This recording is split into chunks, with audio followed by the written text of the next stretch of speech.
Hi guys, welcome back to my channel. If you're new here, welcome. On this channel we post writing tips, unboxings, book hauls, book reviews and the occasional vlog. And today I have another book review for you, and we are continuing on my Terry Pratchett Discworld journey, and we have read Soul Music by Terry Pratchett. If you're new to my channel, I am trying to read the Terry Pratchett Discworld series in order. That means going from the very start to the very end. And Pratchett wrote a lot of books. My goal this year is to try to get to Hogfather ready for this Christmas. I need to read the Hogfather at Christmas, and I'm worried that I will get to a stage where that is the next book I need to read by Pratchett, and it's like spring next year. You can't read Hogfather in spring, and that would mean I can't read another Pratchett book until the next Christmas. So I'm trying to avoid the situation and reading them with the goal to read Hogfather in December. So recently I read Soul Music, which is one of Death's Discworld books, or more importantly, Susan's. And I love Susan, I love Death. They are two of my favourite characters in the Discworld series. So I was super excited to read this one. As always with my book reviews, I have some quotes for you guys. I will warn you when spoilers come up and give you a time to skip to if you haven't read this book or you don't want to know there will be a spoiler alert. But as always, I'll read you guys the blurb first. Before we get into this book review, don't forget if you like what you see to subscribe to this channel. Your continued support means a lot, so thank you guys so much. Other children get given xylophones. Susan just had to ask her grandfather to take his vest off. Yes, there's a death in the family. It's hard to grow up normally when grandfather rides a white horse and wields a scythe, especially when you have to take over the family business and everyone mistakes you for the tooth fairy, and especially when you have to face the new and addictive music that has entered Discworld. It's lawless, it changes people, it's called music with rocks in. It's got a beat and you can dance to it, but it's alive and it won't fade away. Ooh, I mean, that's a really good blurb on a Pratchett book. Personally, that's one of the best blurbs I've read. Now, that is giving me the feeling that this book is all about Death and Susan, and I'm here for it. So, let's get into this book review. Quote number 1 is from page 20. The college dressed its gals in a loose navy blue woolen smock that stretched from neck to just about ankle. Practical, healthy, and as attractive as a plank. The waistline was somewhere around knee level. Beautiful, beautiful description. And as we all know, schools generally want girls to be as unattractive as physically possible because, you know, everyone's very scared of girls looking pretty. But I just love that description. It's as attractive as a plank. Mwah. Beautiful. Page 23. He kept his eyes shut in order to focus better on the infinite, and wore a loincloth in order to show his disdain of discly things. I just love this quote because instead of it being worldly things, like worldly possessions, it's discly things because they're on the Discworld. It's a simple thing, but it stands out that Pratchett took care to word things in this way rather than the one that we know. Page 91. Normal girls didn't get a My Little Binky set on their 3rd birthday, snapped Albert. I had to sing the My Little Pony song to Matt when this quote came out. So one thing about soul music, obviously it is about music, and it's generally music from the rock and roll era, but the whole book is littered with references to songs and bands from that time, and apparently even adverts. So whilst you're reading this, you might find yourself singing or humming random songs as you discover them. There are plenty of blogs and videos out there where people have attempted to find every single one in this book. I haven't. I have not tried or even attempted to work out every single song. But when they popped out, the ones that I knew, they were very fun. Page 94. The owner had tried a lunchtime stripper, but only once. At the sight of a large orangutan in the front seat with a big innocent grin, a big bag of penny pieces and a big banana, the poor girl had fled. Ew!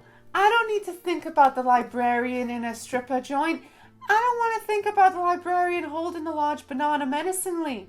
No, that's not what I'm here for. Didn't like it. Nope, nope, nope, nope, nope. One thing with this book, now I'm being very positive with my quotes and telling you things that I loved and things that were like in it. This is not my favourite book, and we'll see at the end why, but it's not. Page 131.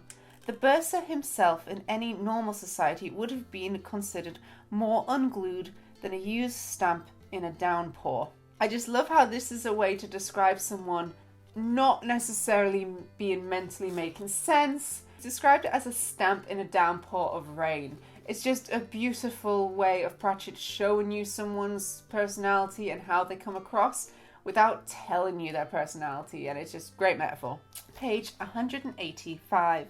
The band with Roxin slept the night away in a single male's hostel in an alley off Gleam Street, a fact that would have interested the 4 enforcers of Musicians' Guild sitting outside a piano-shaped hole in Feeder Road. Yeah, just, again, Pratchett is telling you that the band have slept somewhere where they maybe wouldn't normally, and that at the house someone is waiting for them. We know it's their house because of the piano-shaped hole in the wall.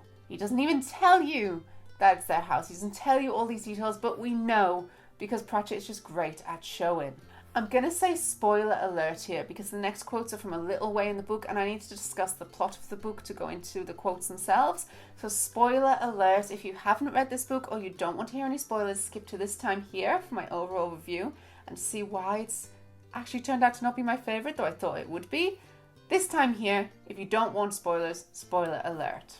Page 278 to 279 starts to show why I started having problems with this book. Why are you following me around? Asphalt said there'd be girls like you. This annoys me. Now, when I read the blurb of this book, didn't it sound like it was going to be about Death and Susan taking on the role of Death for whatever reason? How it actually has come about is it's a book about a male band and all the other bands are male bands in a period of history where there were female bands about, but Pratchett has specifically picked the male bands.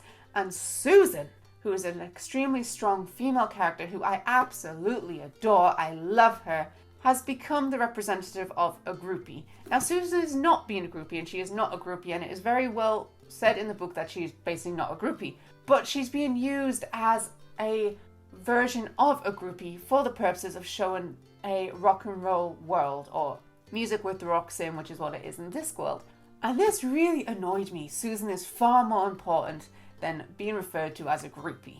It also frustrated me because groupies are male too. Both male and female artists in the music world have male groupies and stalkers that follow them around. It's not just women, alright? Page 285. How do we kill a leopard? Said Noddy. Hey, here's an idea, said Crash, gloomily. We let it choke to death on Scum. Scum is the other member of the band, and he's the one who, when he was asked to go and get leopard print trousers, came back with a live leopard. So now they have to sort out a leopard. But I just love how they're like, let him choke to death on the person who caused the problem. It's just great. I have 2 more quotes and then we're going into my overall review of this book. Page 312. All right, he said, what next? Squeak, what? And someone hit him across the head. This is just great showing. So the squeak is obviously the death of rats, which just says squeak in capitals whenever they speak. But I love how the squeak obviously means look out, and they're just like, what? And they get hit on the head.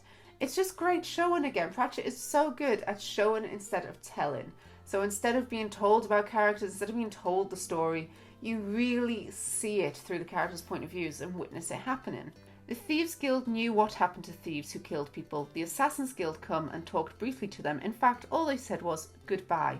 Again, this just shows you that it's the Thieves' Guild that have come for them, not the Assassins' Guild, because the Assassins' Guild don't knock you out. And the thieves are just careful. They know not to kill because they know what will happen to them if they accidentally killed someone, rather than knock them out or just bash them up a bit, because the Assassins' Guild they are not of. So obviously the Guild of Assassins kill people, Thieves' Guild, Musicians' Guild do not. And finally, page 345. It came from downstairs somewhere, said the chair of indefinite studies, heading for the staircase. So why are you going upstairs? Because I'm not daft, but it might be a terrible emanation. You don't say, said the chair, still accelerating. All right, please yourself, that's the students' floor up there. The chair came down slowly, occasionally glancing up the stairs. Again, just great showing that they are more scared of the students' floor in the university than they are of the abomination or the thing that's coming up the stairs towards them. Beautiful. And welcome back if you have returned from the spoiler-free zone. We will now discuss my overall review of this book. For me, soul music lost it a bit on Pratchett's Discworld upward trend. If you've been watching my reviews since the start, you'll know that they've been getting steadily better and better as Pratchett goes on in the series. He's become a better writer, and honestly, I've been enjoying them more and more. But this one just showed its age for me. All the bands were male. The only female character really was Susan, and she was made to be a groupie in this. It's also on the back. It sounds like it's going to be a story about death and Susan. It actually feels like two stories in one book that just don't link enough together. There's a story of Susan and death, and there's a story of the music with rocks in it. They don't blend well for me. And as I said, Susan being the groupie, and then the end just was not satisfying for me. It was very much a miraculous ending. This character comes to save the day. I'm not going to say who or anything because obviously this is spoiler-free section, but it just didn't do it for me, this one. So overall, I'm going to give this book 7 out of 10 stars. That seems rough for me on a Pratchett book, but it just is. It's 7 out of 10. It didn't grip me. The ending wasn't a great payoff, and Susan was a groupie. I'm not forgiving the Susan was a groupie bit. I'm sorry, it cannot be forgiven. And that's it for my book review. Thank you guys so much for watching. I hope you enjoy what you see. If you like this video, don't forget to subscribe to my channel. If you like to see since I upload, click that little bell down below. You can also follow me on Instagram, Facebook and Tumblr. I post my bookish pictures as well as my writing tips and unboxings on there. And thanks for watching, guys. Bye!